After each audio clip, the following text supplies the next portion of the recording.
Good morning and Shabbat Shalom. This is a special Torah study session from Temple Beth Israel, Longboat Key, Florida. I need to let you know this session was pre-recorded. The Torah portion for this week is Pinchas. One of the things that I'm going to talk about this morning is a central part of this Torah reading, and I'll tell you why I think it's a central part, where we go through the rituals, in ancient terms, the sacrifices, for all the important days of the year. The significance of this, the ritual calendar, is obvious. But since on all the special days, all the special festivals, there is an additional Torah reading, a Torah reading for those festivals, a lot of this material is repeated more than once during the Torah reading cycle. I want to point out a couple of interesting things. I said the festival cycle, and the festival cycle in the ancient world involved different sacrifices for different days. Not just animal sacrifices, but also, how shall I say, vegetable sacrifices, grain offerings. I'm not going to get into the detailed significance of each and every offering. I don't think that would be of interest, and it's no longer operative or relevant. But the beginning of this does not begin with any of the Jewish holidays as we know them. It begins with regular weekdays. For in ancient Israel, in the temple, in the traditional Jewish world today, there are religious services every day of the week, evening, morning, and afternoon. And I say it in that order because in the Jewish tradition, the day begins in the evening with sundown. It is misleading and historically incorrect to say we have our service on Friday night. We have a service. We have a service on Saturday morning, which historically was far more significant than the Friday night service, but daily ritual, a structured ritual every day. After the daily ritual is mentioned, then what do you think happens? Shabbat. That precedes the major festivals that we're all familiar with, Sukkot, Pesach, Shavuot, and then those festivals that are associated today with the high holidays, using different terminology and at a different time. We often focused on the blowing of the shofar on Rosh Hashanah. You could translate the term in ancient Israel as the horn blowing, the trumpet blowing, the shofar blowing festival. I'm going to raise a question. What about those days in the Jewish calendar that aren't mentioned here? Two important ones, Purim and Hanukkah. Now, we all say, we meaning rabbis say Hanukkah is a minor festival, and we're saying that because it's a minor festival compared to a major festival in the Christian world at that time of the year. But you couldn't talk about the Jewish year without talking about Purim and Hanukkah. Purim may be understood as being even more significant than Hanukkah because Purim is mentioned clearly as a commandment, something we have to observe in the book of Esther, one of the biblical books. Hanukkah is not mentioned in biblical books as we Jews understand them at all. The books of Maccabees were not included in the sacred collection of biblical books. So what do we do for the reading of the Megillah, where we say, praises to God who sanctified us by commandments and commanded us to read the Megillah? How about the commandments to light the Hanukkah lights? They aren't mentioned here at all. The rabbinic answer would say the leaders in each generation established the rules for that generation. But for many, many, many years, we did not have new and different festivals. We do today. But before we get into what we do today, I have to clarify the fact that we didn't have new celebrations. I don't necessarily want to use the word festival. Purim, for example, celebrates the rescue, if I can use that word, of the Jews from Haman's evil decree. And in the book of Esther, read at the very, very end, word was sent out to Jewish communities all over the world that everyone had to celebrate this. Not just those Jews who were in Persia. We all have to identify with it. Similarly, today, we have a special day, Yom HaShoah, the day that commemorates the murder of millions of our people in the 20th century. And even if our immediate ancestors weren't there, if they had left Europe in time, or if they lived at the other end of the world, all of us, following that example from the book of Esther, I say the same thing would apply. Now, we have added extra days to our calendar. And I'm going to talk about one old one that's been there for a long time, and then two new ones. One I've mentioned already, Yom HaShoah. In a couple of weeks, we will be, if you look at a Jewish calendar, at Tisha B'Av, the 9th of Av, the anniversary of the destruction of the temple.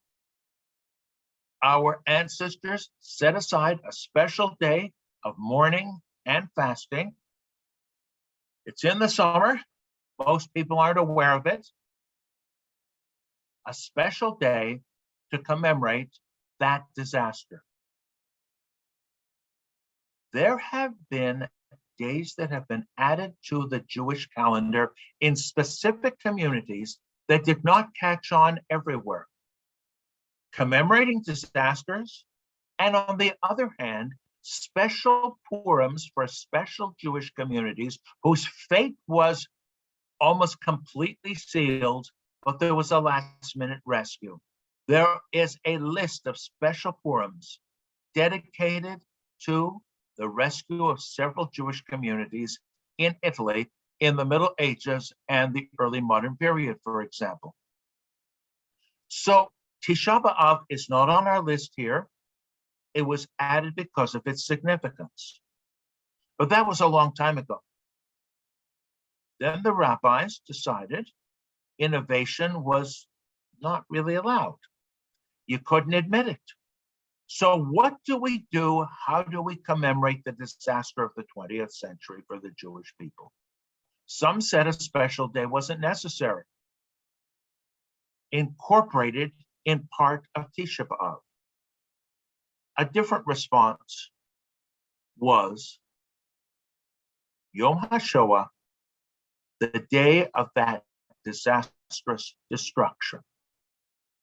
By the way, in case you are wondering, I am intentionally avoiding a certain word, Holocaust, which comes from the Greek, which refers to a whole offering, a complete offering to God. No, this was not an offering to God. Now, there's another day on the Jewish calendar, also in the spring, Israel Independence Day. And if you want to expand it, the day before, where we mourn those Jews of Israel who died in wars, terrorist attacks. These are significant days, and I almost expect, it's hard to predict the future, that they will become more and more common throughout all the Jewish world, as Purim was.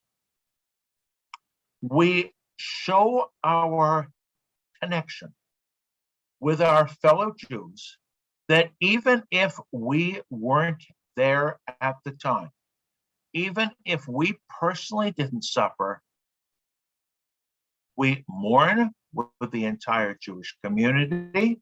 And in the case of Purim, in the case of Esther, we celebrate with all Jews everywhere. So what we find in our Torah reading for this week, the basic festivals which you are familiar with, lists of sacrifices that we're not worrying about, and very few modern Jews would even bother to pause over the details, but a structure that was built upon and reinterpreted and redeveloped. So when we have a service, in a way, we are building on the services of our ancient ancestors. Let me give you an example or two. On a regular day, we would have an evening, a morning, and an afternoon service. That may not be part of your experience, but it's there. And look in our prayer books, even our Reformed prayer books, this one and the one before it and the one before it, there was a space for daily services. Oftentimes, this was just so people could say Kaddish, but it's there anyway. We felt these services were paralleled in time with when sacrifices were offered in the temple. Now, on Shabbat and on the beginning of each month, and for all the festivals, it says here in Parashat Pinchas, this section of this week's Torah reading, that there was an additional sacrifice, an additional service. And how would you say that in Hebrew? It's the Musaf service.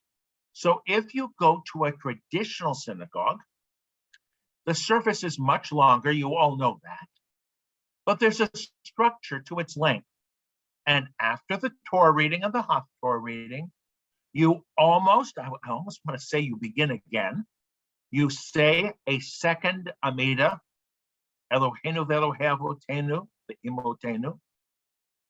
You go through a second Amida completely, following the pattern of the Musaf service.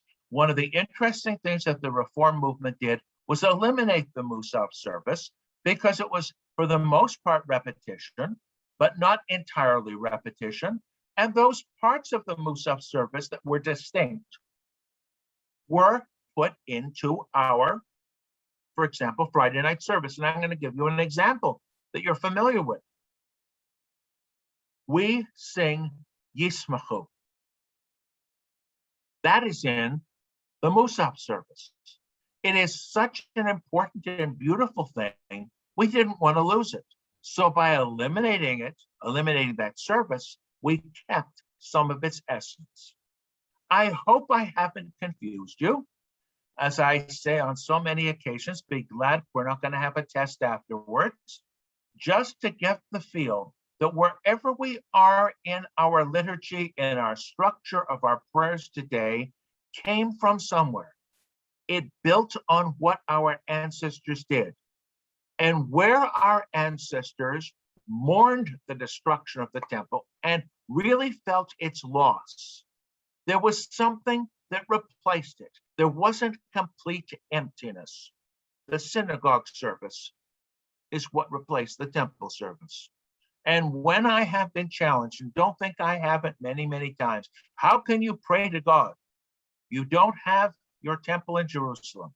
You don't have your sacrifices. From a Jewish perspective, it's not necessary. We have found an alternate way of doing it. And we don't need to replicate everything that happened in the ancient past. One of the ways we have been able to survive, one of the ways it is possible, for example, for me to talk about this today, is that I can have in front of me the Etz Chaim commentary, which you know I like, and I can read from it and learn about what my ancestors did, find it inspiring, even to the extent that some of it I would never, ever consider doing, but I can see how it was meaningful to them, and celebrating in every way what we have done to replace this with the synagogue service, and then over the past couple of centuries now, to adapt and adjust the synagogue service to meet our more contemporary needs. If we are going to understand what we are doing, and I really want to understand what I am doing, and I think that's what we're supposed to be doing. We're not supposed to come to a religious service and be passive. We're supposed to be active. How can we be active? We can learn, we can try to understand the words that are in front of us. We can read through, if we had a Torah reading, for example, follow through the English translation. This is the burnt offering for this is the burnt offering for that, and say, we used to do that. I can't imagine what it would be like. Maybe I don't even want to imagine, but I can know what we're doing today. In the more traditional Jewish world, I really think there are people who are praying for the restoration of the sacrifices. Where the sections reminding us of the sacrifices exist in conservative prayer books, the basic position is, and I think it still is, we're not praying for the restoration of the sacrifices, we're reviewing our history. This is what our ancestors used to do. And that is essentially the way I'm thinking when I read this. And for a Reform perspective, if I could select a passage, and I'm reading from the Torah, let's say, this week, I wouldn't necessarily choose the sacrifices. I can do it for a Torah study, but not in a service. Or if I had a bar bat mitzvah this weekend, and we're not reading the entire Torah reading, we're going to find something that's meaningful. This would not necessarily be my first choice. In a study session, it's a different story. So I hope you can continue joining me and learning something. I hope I can continue learning things and present some of the new things that I have even thought of, discovered through reading, studying, or just thinking about what's in front of us. It is an ongoing obligation of Jews to understand and to learn more and more. And it's for that reason I made the definite decision that if we can't have our regular services over this month because I'm on vacation, there is no reason why we can't pre-record things. And I'm telling all of you, I'm going to say again and underline that several times, that I plan to be around the last Shabbat of July. That's the 30th and the 31st. And I want to do an experiment.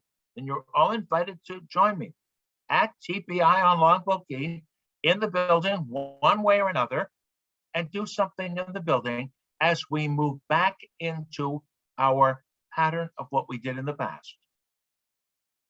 Now, it's not going to be a replica of the past.